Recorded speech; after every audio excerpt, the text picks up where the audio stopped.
और अगली समीक्षा की भी तारीख दी जाएगी, जो समीक्षा प्रोग्राम जो उनके लिए होगी। इसलिए से ये तमाम जो चारों जोन हमने बनाए, इस जोन को जोन वाइज समीक्षा होगी। और हमने ये निश्चित किया है कि प्रदेश के अंदर 1 लाख बीएसपी के कार्यकर्ताओं की जाबाज की नहीं करने,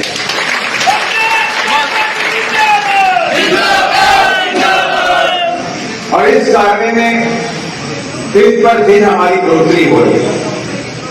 हम इससे बाइक स्टेप चल रहे हैं। भाई पे आवाज अंदर बहुत बात कर रहा है, उसे बात करनी बात कर रहा भाई। इससे बाइक इससे बढ़ोतरी हो रही है। हमने प्रदेश के अंदर विधानसभा कमेटी की बात हुई तो विधानसभा कमेटी हमने लगभग कंप्लीट कर। आज की डेट में प्रदेश के अंदर 95% की आपकी विधानसभा कमेटी कंप्लीट, और तमाम विधानसभाओं के ऊपर हमारा सेक्टर का काम शुरू हो गया। हमने टारगेट किया कि अगले 2 महीने के अंदर हम तमाम विधानसभाओं, कम से कम 50% विधानसभाओं की सेक्टर कमेटी खरीदें, और ये रिपोर्ट हर महीने अब दिल्ली भी जाएगी। कल रात में मेरी समझ से 12 बजे गया, क्योंकि मेरे पास 6 स्टेट की रिपोर्ट देते रहते और दिल्ली भेजने में 12 बजे तक दिल्ली के कर्मचारी भी करते रहे, और 12 बजे तक हम सब पूरे देश में, पूरे जो प्रदेश हैं, वहां के अध्यक्ष, वहां के प्रभारी, वहां की जिला अध्यक्ष सब करते हैं।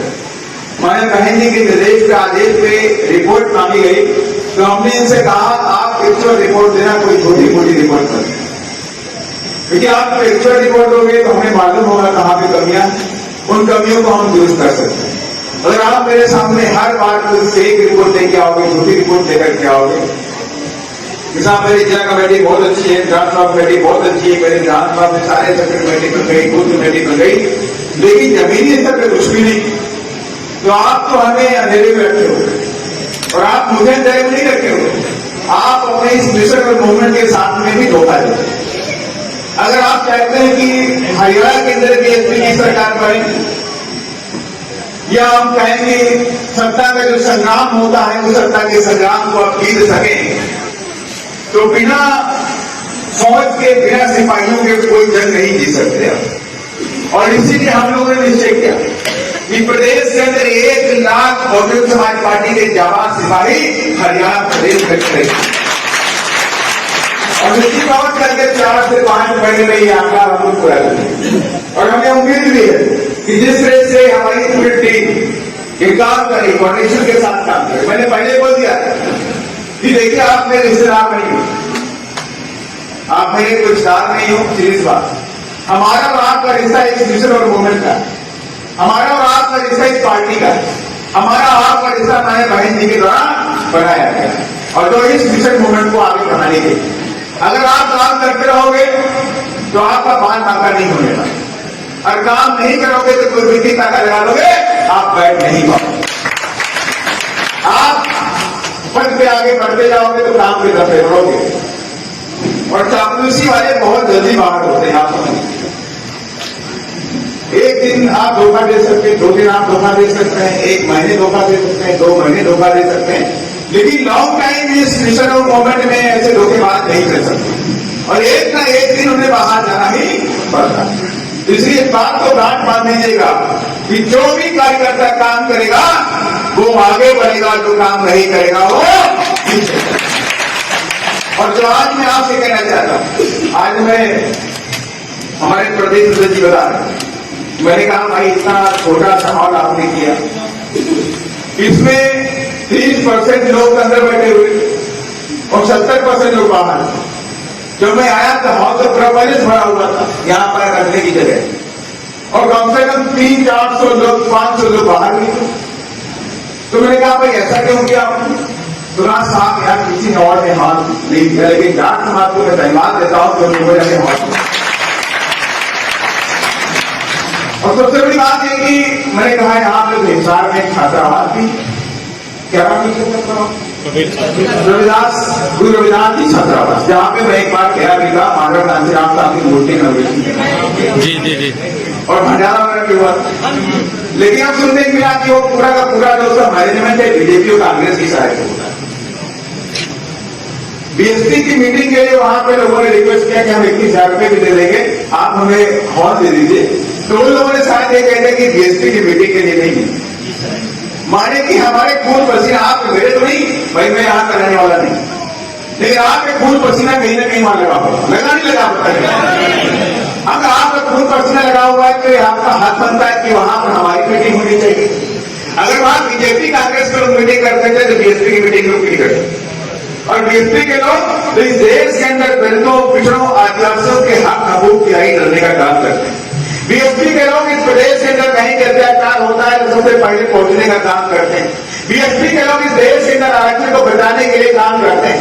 बीएसपी के लोग इस देश के अंदर बाबा साहब के संविधान को बचाने की जंग पूरी ताकत के साथ सारे नए काम हम कर रहे हैं। तो इस नए काम को बढ़ाने के लिए वो लोग हमें क्यों रोकना चाहते हैं, ये हम नहीं पूछ रहे हैं। अभी आपकी जिम्मेवारी बनती है कि आप लोग जरूर दूसरे मुझसे पूछिएगा, पूछेंगे नहीं पूछेंगे आप, अगली बार जरूर पूछेगा, ताकि कोई हमें हमारे घर से न निकाल सके। तो हो सकता है कोई बेरुपिया वहां करके बैठ जाए, कोई बेरुपिया आज आपसे के भाई जाओ, ये नहीं होगा। बाबा साहब ने क्या बोला था, अधिकार मांगे नहीं जाते, अधिकार अभी मेरा अधिकार है, मैं समझता हूँ रविदास, मैं भी रविदास हूं तो भीगे रविदास, मैं कह सकता ये मेरा अधिकार है और मेरे समाज के लोगों का ये अधिकार। वही बात मुझे यकीन है, क्योंकि अब मैं समझ रहा हूं कि जिस तरह से प्रदेश के अंदर बीएसपी के कदम आगे बढ़ेंगे, उसी तरह से धीमे धीमे बीजेपी और कांग्रेस के अंदर खिलौनी बढ़ जाएगी। मुझे लगता है कि उत्तर प्रदेश के अंदर के रविदास समाज के लोग, ये बहुजन समाज के लोग, तो उन लोगों ने किसी को देखना नहीं है, उन्हें तो आसान दिखाई पड़ता है, उनको तो माधव नाथीराम साहब की वो बातें याद आती हैं, इसलिए वो बीएसपी को छोड़ने वाले नहीं। अगर ये लोग यहाँ भी खड़े हो गए, पहले अगर मैं 5 में जाऊं तो 14-15% हमें वोट यहाँ पे मिला, और ये 14-15% लोग आज यूनाइट हो गए फिर से, और ये आंकड़ा 20-22% पहुंच गया, तो 100% बीएसपी कभी भी अपने दम पर हरियाणा में सरकार बना।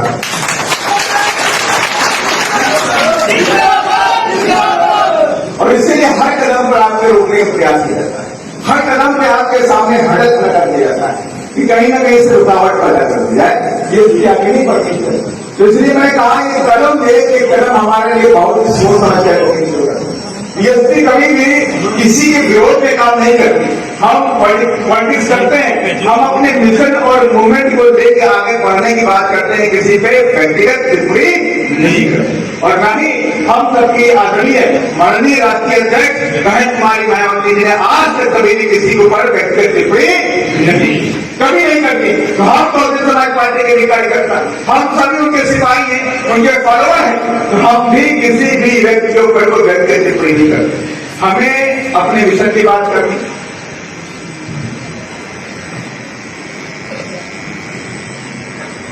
हमें अपने मिशन की बात करनी, हमें शिक्षा के बारे में बात करनी, हमें रिजर्वेशन के बारे में बात करनी, हमें अत्याचार हो रहा है हमारे पूरे देश के अंदर दलित समाज के ऊपर, उसके ऊपर बात करनी, हमें बात करनी है कि थानों के अंदर हमारे नौजवानों को पकड़ के पीट करके हत्या कर दी जाती है और पुलिस वाले पे कोई कार्रवाई नहीं होती, हमें उस पर भी बात, हमें उस पर भी बात करनी है कि हरियाणा के अंदर एक दलित समाज के बच्चे को ट्रक के नीचे गुजर के मार दिया गया, FIR हुई, लेकिन बाद में FIR को गुजर करके दोषियों को बचा लिया। हमें उस पर भी बात करनी, हमें उस पर भी बात करनी कि हमारे जो गुरु हैं, गुरु रविदास महाराज जी, उनको लेके भारतीय जनता पार्टी आगान्वित करती है। तो मैं उनसे आग्रह करना चाहता हूं कि बहुजन समाज के लोग अपने संतों गुरुओं को राजनीति का खाना नहीं मानते हैं, हम उनको अपने दिल बताते हैं, अपने दिमाग बताते हैं, हम उनको राजनीति नहीं करते। लेकिन बीजेपी वाले क्या कर रहे हैं, बीजेपी वाले आप राजनीति कर रहे हैं, हमारे गुरु महाराज का नाम लेके राजनीति कर रहे हैं, 650 की जयंती के नाम पर उधर से कलश यात्रा निकाल रहे हैं, वहां से मिट्टी लेके बनारस से आएंगे और वहां पर लोगों के पंजाब के अंदर और हरियाणा के अंदर लोगों के इमोशन से खेल लेकर और मैं उनसे कहना चाहता हूं, अगर सच्चे मायने में गुरु महाराज के भक्त होते तो उत्तर प्रदेश में गुरु महाराज के सपनों का प्रदेश बनता, न कि गंगाइयों का प्रदेश बनता, न कि सामंतवादियों का प्रदेश। जिस प्रदेश के अंदर आए दिन दलित बच्चों के साथ बराता है, जिस प्रदेश के आए दिन दलितों, पिछड़ों, आदिवासियों, गरीबों के मकान छीने जाते हैं, उनकी जमीनें छीनी जाती हैं, युवाओं को थाने में पेड़ कर उनकी हत्या कर दी जाती है, एक हाथरस वाला कांड भी आज तक हम लोग नहीं हुए, हाथरस वाला कांड भी आज तक हम लोग नहीं हुए हैं। तो इसलिए मैं आप सबसे कहना चाहता हूं कि बहुजन समाज पार्टी आपकी एकमात्र ऐसी पार्टी है जो आपके लिए काम करती, बाकी कोई पार्टी आपके लिए काम नहीं करती। और हो सकता है जो बीएसपी के कदम आगे बढ़ेंगे तो हो सकता है कि कुछ चंद लोगों को, हमारे समाज के लोगों को गुरगांव में भेजने का काम कर दें, एमएलए बनाने का काम कर दें, मिनिस्टर बनाने का काम कर दें, लेकिन उनके पास पावर नहीं होगा, उन्हें पावर नहीं मिलेगी, उनके नाम का यूज किया जाएगा लेकिन पावर नहीं होगी, उनको इतनी पावर भी नहीं होगी कि वो पार्लियामेंट में खड़े होकर के दलित समाज के हो रहे अत्याचारों के बारे में बात करने उनकी इतनी हिम्मत भी नहीं होगी। अगर हिम्मत है तो बहुजन समाज पार्टी के 4 सांसदों के अंदर है, हिम्मत है तो बहुजन समाज पार्टी के 4 कई नेताओं के अंदर हिम्मत है जो अपने समाज पे हो रहे अत्याचारों को ताकत के साथ में उठाने का काम करते हैं। और इसलिए मैंने कहा आपको गुमराह होने की जरूरत नहीं।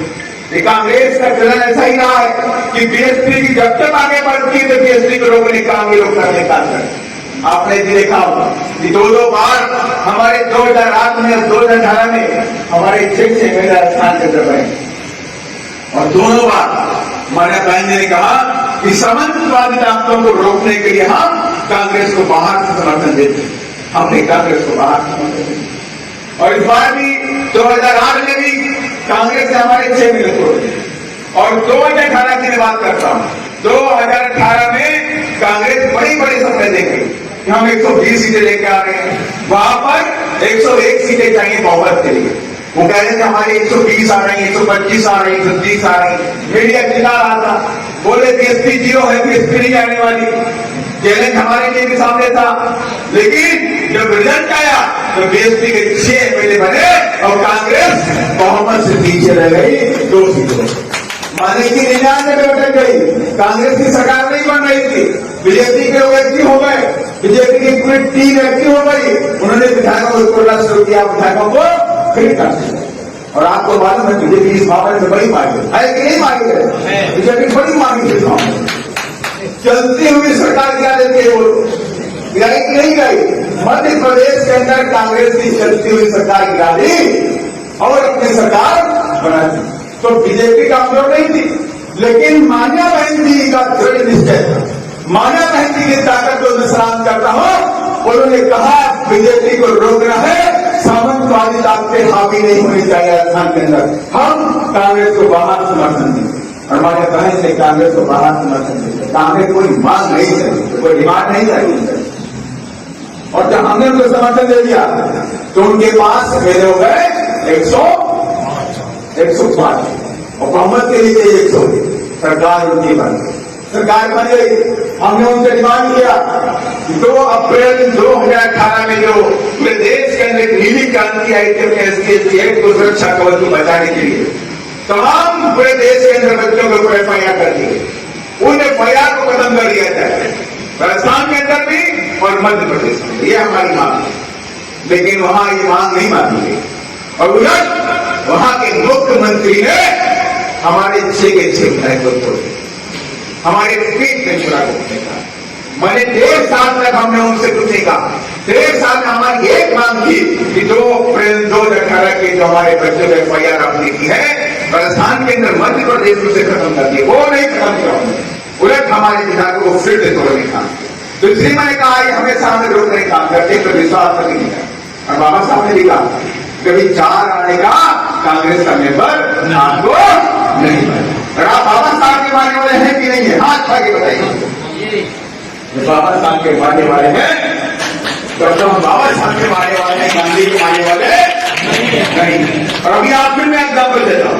अभी जब पार्लियामेंट का चुनाव हुआ, आपके सामने चुनाव हुआ, मध्य प्रदेश के अंदर चुनाव हो रहा, मध्य प्रदेश में कांग्रेस थी, बीएसपी थी, कांग्रेस के साथ में समाजवादी पार्टी थी, बीएसपी अकेले थी और बीजेपी, 4 पार्टियां चुनाव लड़ रही थी। तो समाजवादी पार्टी कांग्रेस अलायंस में बीजेपी अकेले और बीएसपी भी अकेले, हमने अपने प्रत्याशी उतार दिए। और क्या हुआ कि बीच चुनाव के अंदर इंदौर का कांग्रेस के प्रत्याशी ने अपना पर्चा विड्रॉ किया, माने बीजेपी को बहुत वोट देने। दूसरा प्रत्याशी कौन था? दूसरा प्रत्याशी खजुराहो में था।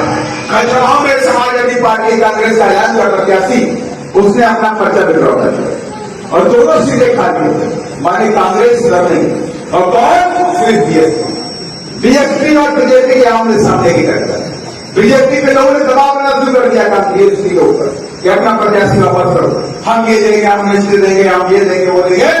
तो बीएसपी के कार्यकर्ताओं ने उनकी आपस में लात मार दिया, कहा हम मानव कांशीराम साहब के सिपाही है, बहन जी के सिपाही है, तुम्हारे पैसा पे लात मारते हैं, तुम्हारी पावर पे लात मारते हैं, तुम्हें आप आमने सामने आना पड़ेगा, तुम्हें लड़ने के आमने सामने आना पड़ेगा। मैं अगर हार भी जाऊंगा तो मुझे गम नहीं है, लेकिन मैं अपने बच्चों से कहूंगा ये स्वाभिमान की लड़ाई है, ये लड़ाई पैसों की नहीं है, ये पावर की।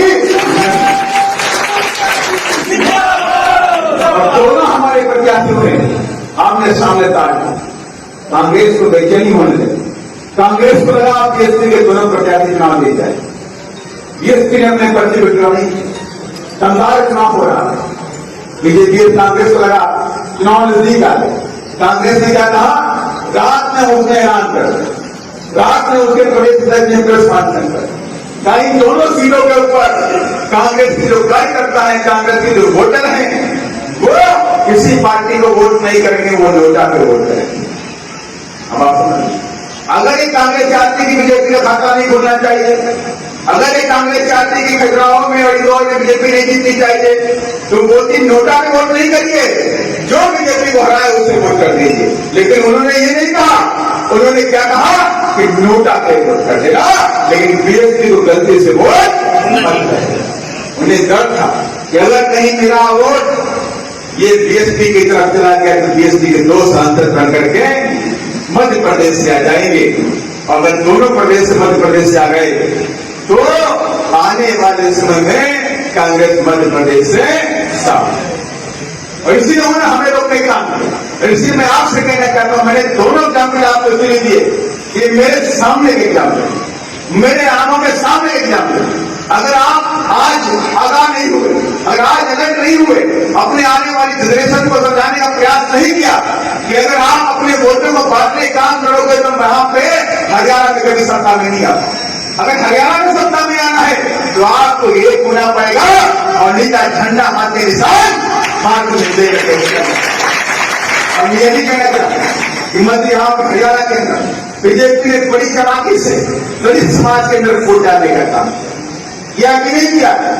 वाल्मीकि समाज को अलग कर दिया, जाटव समाज को, जमा समाज को अलग कर दिया, और भी समाज अलग कर दिया। वोट डालो और राज करो के नेता करेगा। मैं उनसे भी कहना चाहता हूं, आपके 3 बच्चों की मौत हो गई दिल्ली के अंदर सीवर लाइन में जाने से। सीवर लाइन में जाने से माने कि सेप्टिक टैंक को साफ करने में 3 बच्चे वहां वाल्मीकि समाज के खत्म हो। लेकिन कोई बीजेपी का, कोई कांग्रेस का, कोई आम आदमी पार्टी का सांसद नहीं है, किसी पार्टी के कोई कार्यकर्ता नहीं पहुंचे, लेकिन उनके ग्रुप में शामिल होने के लिए बहुजन समाज पार्टी के कार्यकर्ता पहुंचे। और बीएसपी के कार्यकर्ताओं ने कोई ऐलान नहीं किया। बीजेपी का नेता ने उसने कहा हमें 1 लाख रुपया देंगे। कांग्रेस के लोग पहुंचे ही नहीं, आम आदमी पार्टी के लोग भी नहीं पहुंचे, कांग्रेस बीजेपी का सांसद भी नहीं पहुंचा। उसी विधानसभा के अंदर 500 मीटर की दूरी पे बीजेपी का सांसद रहता था, लेकिन वो घर तक नहीं गया कि उस घर तक जाने के लिए गंदी नालियों से निकलना पड़ता, उसको बदबूदार नालियों में रहना पड़ता, उसको बैठना पड़ता। कहीं गलती से वो दलित समाज के घर में पानी पीना पड़ जाता तो बर्दाश्त नहीं होता, इसलिए वो कह नहीं पाता। उसने बाहर से 500 मीटर की दूरी से दुख कर दिया कि बहुत दुखी हूं मैं कि मेरे बच्चे और समाज के खत्म हो गए। लेकिन उनके लिए किया कुछ नहीं। एक बीजेपी का नेता गया, उसने कहा 1-1 लाख रुपया देने का मैं घोषणा करता हूं। लेकिन आज करीब 1 महीना हो गया उसे 1 रुपया देने का नहीं। सिंगल रुपया बीजेपी के नेता ने जिसने घोषणा की उसने 1 रुपया भी नहीं दिया। लेकिन बीएसपी ने कहा कि हम देवगन समाज के लोग हैं, गरीब लोग हैं, हम आपसे वादा नहीं करते कि 1 लाख रुपया देंगे, 50,000 रुपया देंगे। हमने कहा कि सरकार का जो नियम है कि 30 लाख रुपया पर परिवार को मिलना चाहिए, वो दिलवाने में कोई ताकत नहीं है। और बीएसपी की पूरी टीम और माया बहन जी को दी हुई मुझे ताकत, जो मुझे ताकत माया बहन जी ने दी है, उस ताकत का इस्तेमाल किया गया और आज मेरी समझ से इसी हफ्ते में उसको हर परिवार को 30 लाख रुपया मिलने लगता है। इसलिए मैंने कहा बीएसपी भेदभाव नहीं करनी। कोई सोचे कि बीएसपी भेदभाव करते, बीएसपी को भी भेदभाव नहीं। चाहे वो दलित समाज का कोई भी बच्चा, किसी जात का बच्चा, चाहे वो धोबी हो, चाहे वो धनुक हो, चाहे वो कोली हो, चाहे कोली हो, चाहे वो वाल्मीकि हो, चाहे रविदास हो, चाहे महिलवार हो, किसी भी समाज का बिलोंग करता है, अगर वो बच्चा दलित समाज का है तो दर्द मुझे बराबर होता है, दर्द कभी कभी कोई नहीं। और खासकर उसके अंदर वाल्मीकि समाज की बच्ची को माना गया, उसका बलात्कार कर दिया गया, तो उसमें सबसे ज्यादा आंदोलित कौन था? आंदोलन करने वाले आपके अपने समाज के बच्चे थे। इसलिए मैंने कहा कि बहुजन समाज पार्टी देश के अंदर दलितों पिछड़ावासियों की, गरीबों के गरीबों की आवाज उठाती है। बहुजन समाज पार्टी देश के अंदर समाज की आवाज उठाती है और देश के अंदर किसानों की भी आवाज बहुजन समाज पार्टी उठाती है।